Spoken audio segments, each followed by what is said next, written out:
शिक्षा ही एकमात्र हथियार है जो तानाशाही और सनातन की जंजीरों को तोड़ सकती है।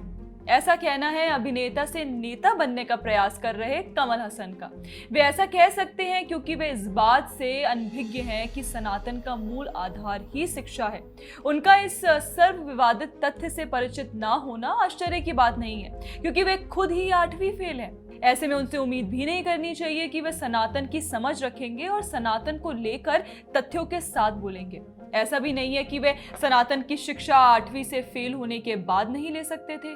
निश्चित तौर पर वे ऐसा कर सकते थे और ये ज्ञान प्राप्त कर सकते थे कि दुनिया का सबसे तार्किक, सबसे वैज्ञानिक और सत्य की खोज का रास्ता दिखाने वाला एकमात्र धर्म सनातन है। लेकिन या तो उन्होंने ऐसा किया नहीं, और अगर किया है और उन्हें जानकारी है फिर भी वे इस तरह की बयानबाजी कर रहे हैं, तो ये राजनीतिक मजबूरी के सिवाय कुछ नहीं है। दरअसल हाल ही में कमल हसन को डीएमके ने राज्यसभा में भेजा है, क्योंकि हसन की अपनी पार्टी मक्कल निधि मयम या फिर एमएनएम को तो लोगों ने सिरे से रिजेक्ट कर दिया है।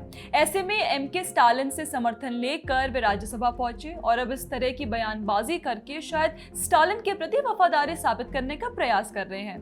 आप कहेंगे कैसे? तो देखिए, पिछले कुछ वर्षों में डीएमके की राजनीति हिंदी विरोध के बजाय हिंदू विरोध की ओर शिफ्ट होती दिखाई दे रही है। एमके स्टालिन के बेटे उदयनिधि स्टालिन का वो बयान याद कीजिए, जिसमें उन्होंने सनातन की तुलना डेंगू और मलेरिया से करते हुए उसके समूल नाश की बात की थी। इसके अलावा डीएमके के कई नेता समय समय पर हिंदू धर्म के विरोध में बयानबाजी करते रहते हैं। ऐसे में कमल हसन से इसके सिवाय और क्या ही उम्मीद कर सकते हैं। दोस्तों, हसन के साथ साथ शरद पवार की पार्टी के विधायक जितेंद्र आव्हाड ने भी सनातन को लेकर विष उगला है। उन्होंने कहा है कि सनातन धर्म ने देश बर्बाद कर दिया। अब आप समझिए, पिछले लगभग 24 घंटे में इंडी गठबंधन के 2 बड़े नेता सनातन धर्म के खिलाफ इस तरह से खुलकर बयानबाजी कर चुके हैं। मजे की बात यह है कि इसके बाद भी दोनों में से एक के भी खिलाफ सर तन से जुदा तो छोड़ दीजिए, धमकी और मारपीट भी नहीं होगी, शायद केस भी दर्ज ना किया जाए, फिर भी सनातन धर्म को ये पूरी लॉबी दिन रात असहिष्णु बताते हुए नहीं थकती।